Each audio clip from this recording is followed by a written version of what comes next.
ya solo mbote bande kubalandi bana somi ya Congo et pas nyonso bozali pe ba chrétien pe ba chrétienne ba combattant pe ba combattante ba résistant pe ba résistante ba leader nyonso toute tendance confondue ngai wabino omonier sinzili docteur Epaphrase Saint Thomas somzila na ebisi na ye kopesa bino nyonso lo saku bipai bozali na itando nyonso na mokili ngai wabino na linko so na bino na biteni mibale na iteni itali spiritualité pe na iteni itali bonzoto to bofandeli na bato kati na libota to kati na mokili to kati na ngomba to kati na parti politique na kanisi thème na ngai ezali mutuna kotonete vous courez bien qui vous a arrêté.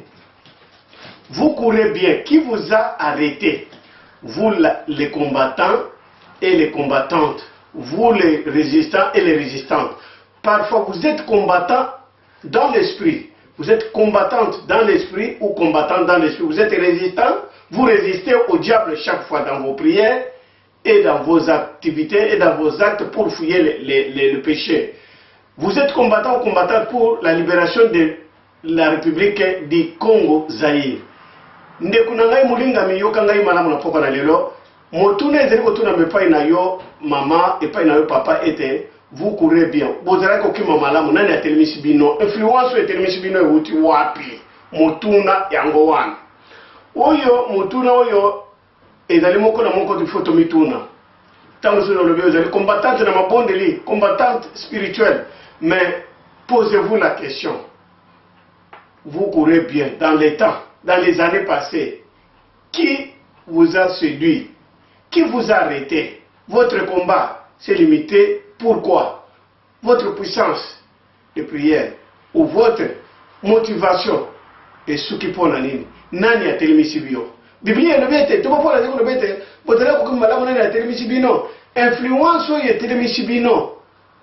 Spirituellement, et d'aller où tu pas dans un métier, où tu pas munguna. Pour être Bible, c'est quoi le service bah, résistant, combattant et esprit. Elle veut te prier sans cesse. Mais yo lelo via prière et zakanalete via kokene nanda kunanda. Onogoyoka liloba ezalaka lisusu te. Zelo wana ikende wapi? Zelo wana ikende wapi? Yo combattant pe combattante, résistant pe résistance. Nawe badeli ko bunde babundeli ya mboka. Ubandaki malamu. Lelo yo komi wapi? Okomi artiste théâtral, okomi aventurier, okomi kotika makambo na solo, okomi kotika ba révélation ya solo, ba découverte ya solo, okomi ko prophétiser to ko bimisa biloko ya lokuta, okomi ko bimisa ba makambo ya lokuta. O ezali yango te. Bubele po ete bato bacho yoka ndeko na ngai. Tika makambo oyo nani ati tala influence ou influencer yo pour la tina kolongona mulongona bitumba na solo que ça soit sur le plan spirituel yo mutei influence oyo ozalaki muntu na bolingo kolinga bato nyonso mais lelo iloko litindi yo opona ba clan kate na lingomba na ezali nini oyo kaboli yo na bato mususu ezali nini yo nde kunanga mbali nde kunanga mwasi eloko nini kaboli yo na baninga na yo ozalaki malamu lelo ozalaki tam mubueleki eloko nini telemisiyo. Influence on est pas dans Zambie, les Zambes de Ribolingo père de Riboumo, car il fait la force. Surtout ça n'a ni ce que mon quatre mamans de l'État, de quoi la Bakanga qui m'ont na veranda à Salomon, parce que Kemba Mona Kinguya na Zambie qui était là qui bam. Même les deux quatre n'habituent pas de Bonne Lamboka, ma belle, bande Kunangai, Tango, il botte les célèbres, Bazaki Boumoko, Bazaki Kozoelong à Tangos. Mais une armée divisée ne peut pas conquérir la victoire. Ndekunanga ya mwasi ndekunanga mobali. Vous courez bien, vous avez kokima malamu, vous avez kotamura malamu, vous avez nezaleli ya malamu. Et le koni échanger directement. Vous avez ki mumeli bangi te, comme mumeli bangi pour la nini. Vous avez ki mulibi te, comme mulibi pour la nini. Pour na poto, ye poto. Vous avez kubonde na bakasi na Afrika, vous avez muntu na lusamu na kutanga Biblia makome na nzambe. Na kwezote baninga. Ete bana mama beba na malamu. Lelo tiko komi confondu komi lokola ba. Et le koni télémission. Ndekuna biso oyo Patrice Ngoyi Musoto alobiete na lukimu kilili bana na moni yangote na kuti yango na kati na église. Po ete mingi lelo bakomi ko na église ba bongoli mitema te ba bongoli makolo. Ndeko sala keba zongela bolingo na yambo. Vous courez bien, qui vous a arrêté? D'où vient cette influence de changer ta position d'élite? Et c'est la façon dont tu as changé. C'est Dieu qui t'a dit, c'est Dieu qui t'a permis.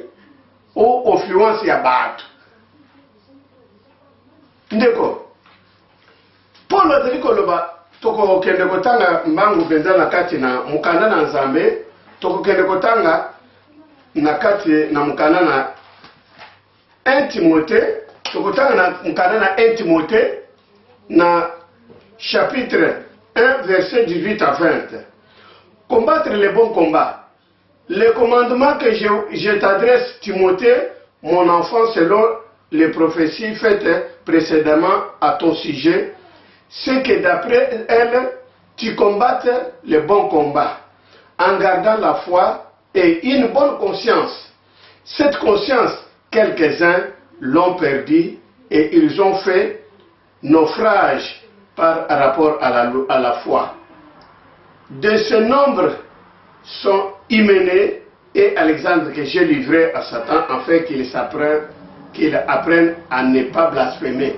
Ndekunangai ozalaki mutu na kotosa nzambe ozalaki mutu na kubanga basali na nzambe me kotosa musala na nzambe pe kosala yango na bwanya pe na mpiko pe na bopikiliki me lelo oyo malilo ekotikati na yo zeli ya liloba na nzambe elongwe Paul azali kopesa exhortation epai na mwana ne ya bolingo Timothée alobi ete kolandana na lisakoli oyo esakolamaki mpo na ntina na yo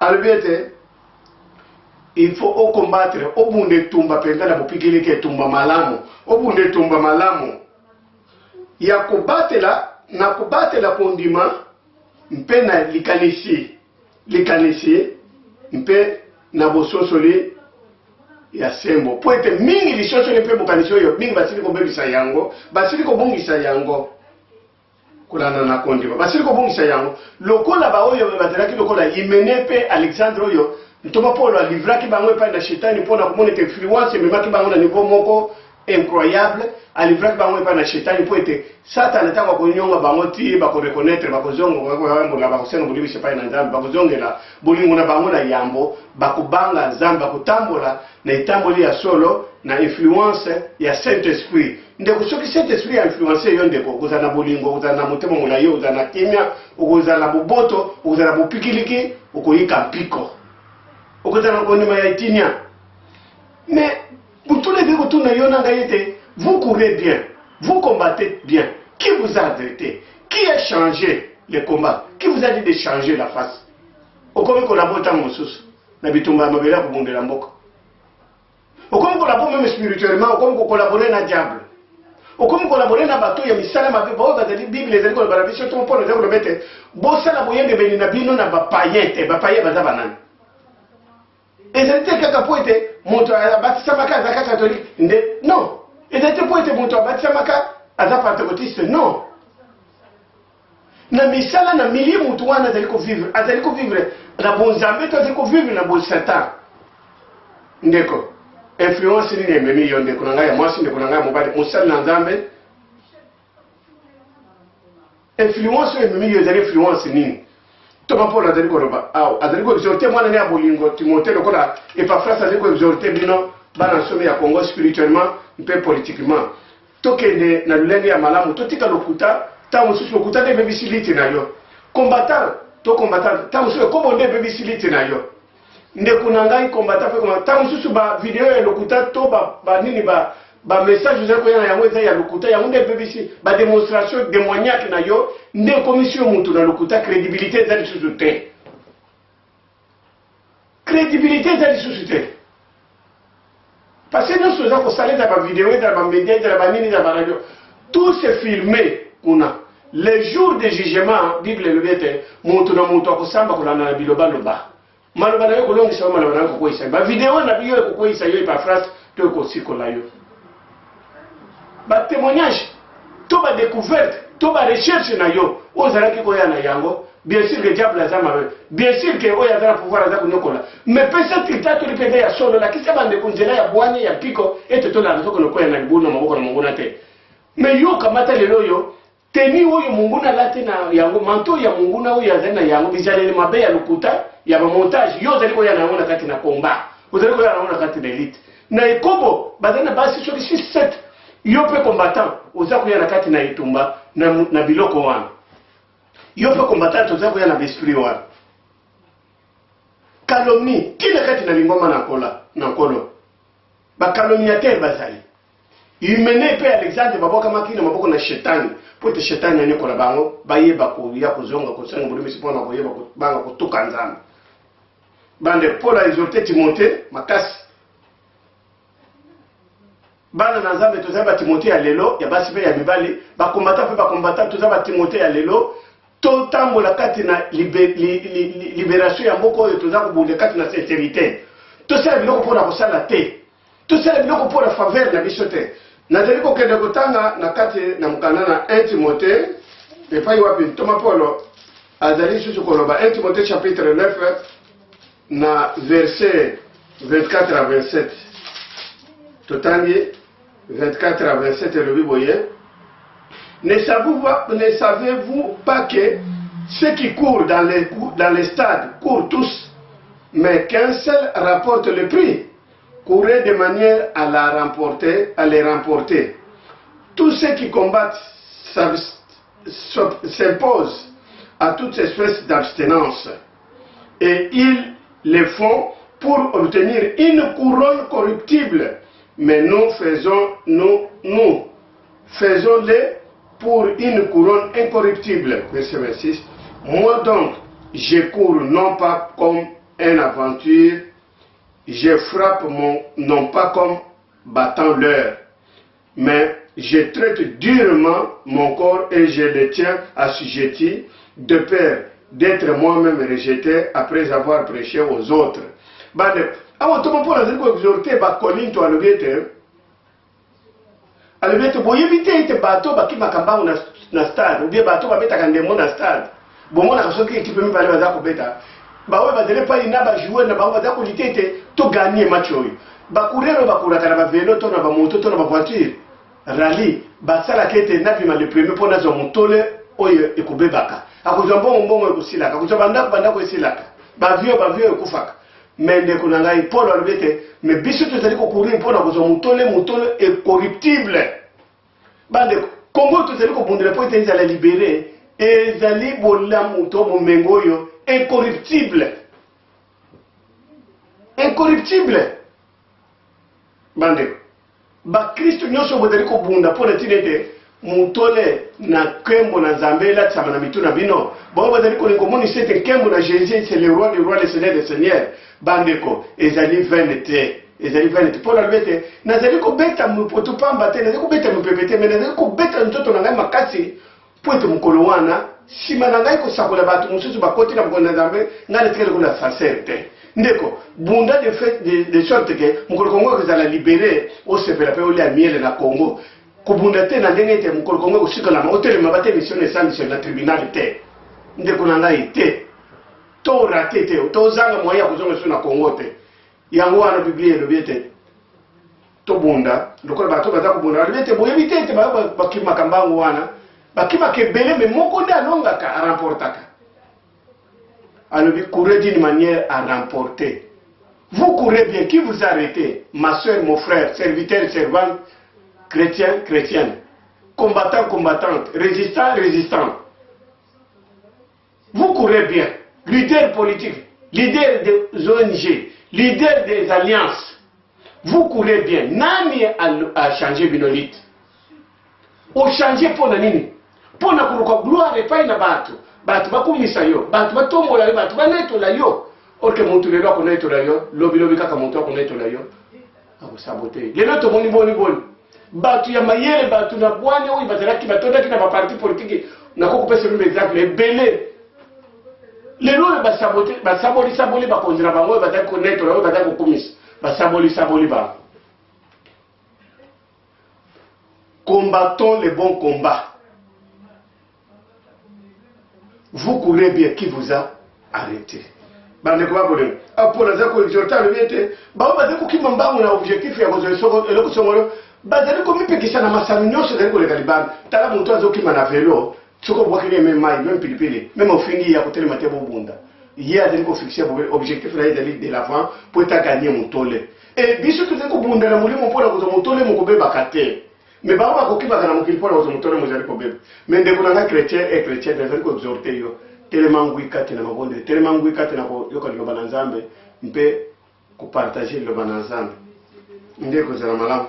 nakanisi tozali kokende kotanga lisusu makomina Paul et pas na Colossiens pour être Thomas Paul oyo azalaki ata disciple ya Yesu te azali parmi les 12 te mais Thomas Paul asali mosala mingi moto amemi biso na nzela na molimo oyo molimo na Nzambe éclairisaki makambo ebele ezali Thomas Paul oyo akomi mingi koleka badisciple oyo bazalaki na nkolo Yesu azali koloba na biso nini na Colossiens chapitre 4 na verset 5-6 alobi boye totali ezali exhortation à la prière et à la sagesse. À le biboye. 4 à le biboye. 4, 5, 6 à le biboye. Conduisez-vous avec sagesse envers ceux de dehors et recherchez le temps, rachetez le temps, que votre parole soit toujours accompagnée de grâce. Paul a dit rachetez le temps. Rachetons le temps. Car les jours sont mauvais. Les jours au Congo, c'est mauvais. Que ce soit les jours dans le pays que nous vivons, les jours ne sont pas bons. Les jours sont mauvais. La situation est grave. Bandekwa bolingo, rachetons les temps. Towele nantango, tango tozana na pema na bomo yo ibande. Tokotanga sikoyo na mukandana Galate makomena Paul pa na Galate kaka ntoma Paul wana ndaza komema biso na poko na lelo Galatia chapitre 3 na verset 1 à verset 5 Totangi oh Galate dépourvu de sens qui vous a fasciné vous aux yeux de qui Jésus-Christ a été peint comme crucifié. Voici seulement ce que je vais apprendre de vous.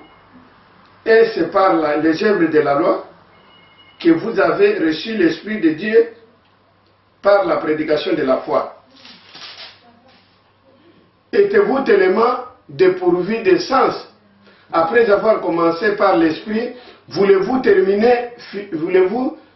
maintenant finir par la chair? Vous avez tant souffert en vain. Si toutefois c'est en vain, celui qui vous accorde l'Esprit et qui opère des miracles parmi vous, le fait-il donc par les œuvres de la loi ou par la prédication de la foi? Bande kwa otoma Paul azali koloba na Bagalatia Bagalatia bilema. Bino Bagalatia bilema.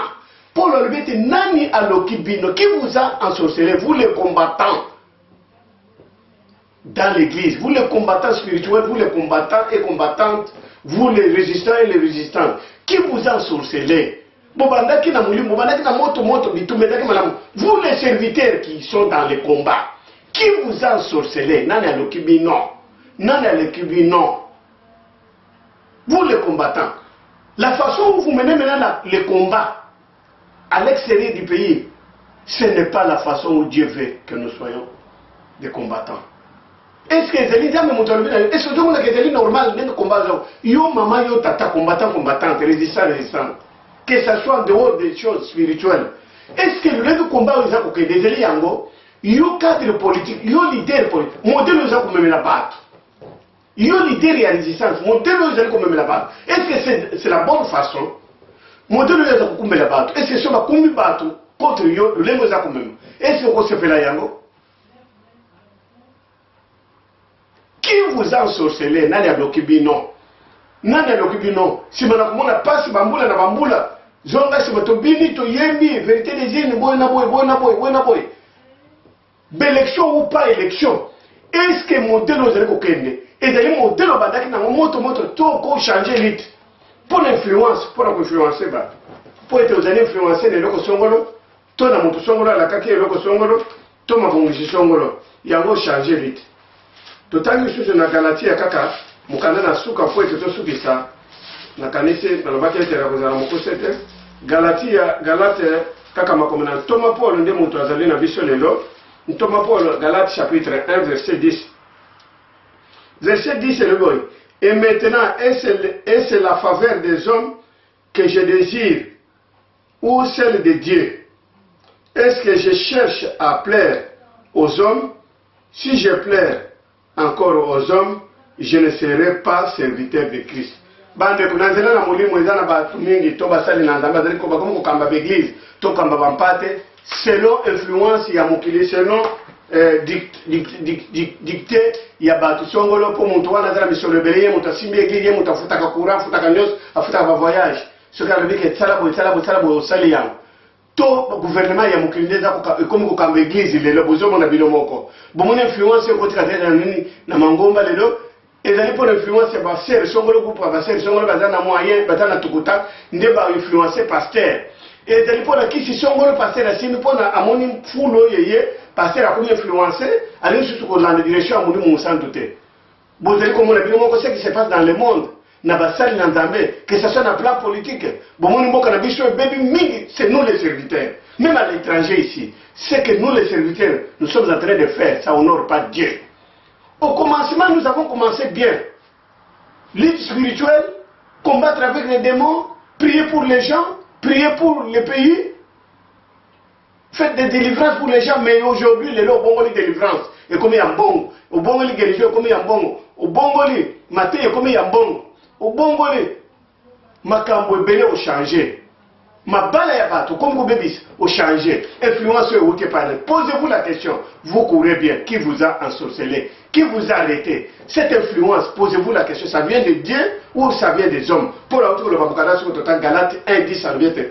Ce qui n'a pas ça, les cambolelo, pour la plaire battre. Et nous m'avons battu songolo, ils allaient réunir.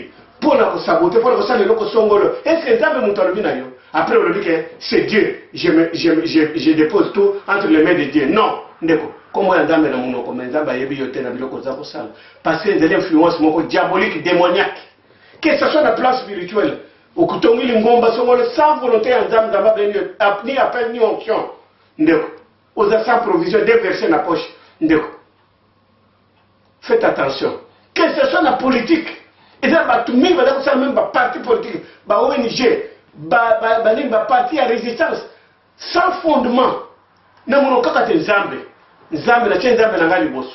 Mais Zambé, il y a des on va finir par courir à rouge. Faites aux autres ce que vous voulez qu'on fasse pour vous. Dites aux autres ce que tu veux qu'on dise de toi. Posons-nous la question, chacun d'entre nous, je courais bien, je combattais bien. Quelle est l'influence qui est à moi? Ce que je suis en train de faire aujourd'hui, c'est ce que je faisais hier. C'est sous la dictée de qui? C'est sous la recommandation de qui? Qui m'a sorcelé? Qui m'a séduit? La Bible est claire. Ce que vous savez, comment pour vous sabattre, vous allez mourir en colère, vous allez combattre, tout sur le plan spirituel ou plan politique. Non. On finit par côté quand on est tiki donc quand les alliés bamboula la moula, c'est un menteur. Monto yo azali umenai. Alors nous les serviteurs tu vois comment tailler tu vois que on a chétan.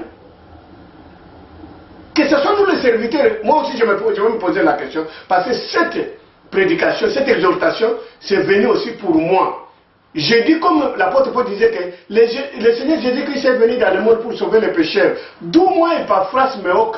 Je suis le premier pécheur parmi les pécheurs du monde. Je suis le premier. Et je suis le premier qui a loupé, qui est à côté. Je n'avais pas commencé mon combat comme ça. Mon combat, je ne l'avais pas commencé comme ça au début. Mais je vais me poser aussi la question, cette influence, d'où ça vient? C'est l'influence des hommes? Si c'est l'influence des hommes, je dois abandonner ça. Je dois suivre le Seigneur. Pour le bishop n'a pas pour recevoir mon tour, il faut bien mon embêter pasteur. Ma camion sur le sarak. Calendrier d'un schéma dicté par des païens. Pas des païens pour être papé sa cagnac, papé sa mission, va supporter. Bada vous dicter, tu n'as rien à dire. Au lieu de laisser exactement les choses dans le main du Seigneur, que le Seigneur soit le conducteur, non. Ozo ko sa Seigneur mutaze, na tigina maboko na Nzambe, e bona boy, nzokande yomoko zali ko kamba makambo ya ngoni surtout na ndenge na bukutu, na ndenge ya mabe. Vous savez comment ce qui se passe dans le monde, même dans des radios, même dans des télévisions, nous voyons tout ce qui se passe. Nous écoutons des radios, même des radios périphériques. Tout ce que vous êtes en train de faire, de dire,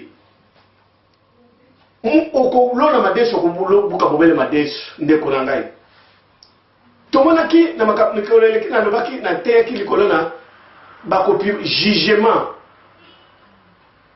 la paille et la poutre. ndenge yoza kopima bato ndenge yoza kokalkule bato ndenge yoza kokalumnie bato ndenge yoza kofinga bato ndenge bakofinga yo ndenge yoza kosala bamontage ya bavideo ya lokuta contre bato bamessage ya lokuta bakosalela mpe ya un jour et ça va passer bandeko babolingo bana nsomi ezalaki ngai wa bino sinzili nakanisi radio télévision na biso www.soft15tv.com oyo ezali kokamama na ndeko na biso wa bolingo Félix Soft 15 kuna na Canada losako papa elongo na mama losako bandeko nyonso babundeli ya kolo vraiment nzambe amona bino apambola bino bisika nyonso bozali ezalaki ngai wa bino sinzili omoni esongandila oyo boyebi malamu na pamboli mpe ndeko na biso fumutoto basanga fumu nje losako mpe mbote papa na biso Jean Paul Kaninda mbote na bino papa Ben na bosani yo te kuna na mboka Netherland na pesi yo mbote nakanisi bano babolingo na bosani mpe te mama la bouche autorisée mama Grace Kalanga epai ozali vraiment losako nzambe amona pambola yo mama kolo asunga bino pambola bino nyonso bozali ebele na Canada pasteur Jacques Kambala pasteur David Bolombe na Afrique du Sud Pichu Alerte pasteur Bakole Pascal na pasteur Bishop Élisée bozali ebele partout pasteur Gilles Rabi nyonso losako vraiment nzambe amona bino pambola bino na sukeli awa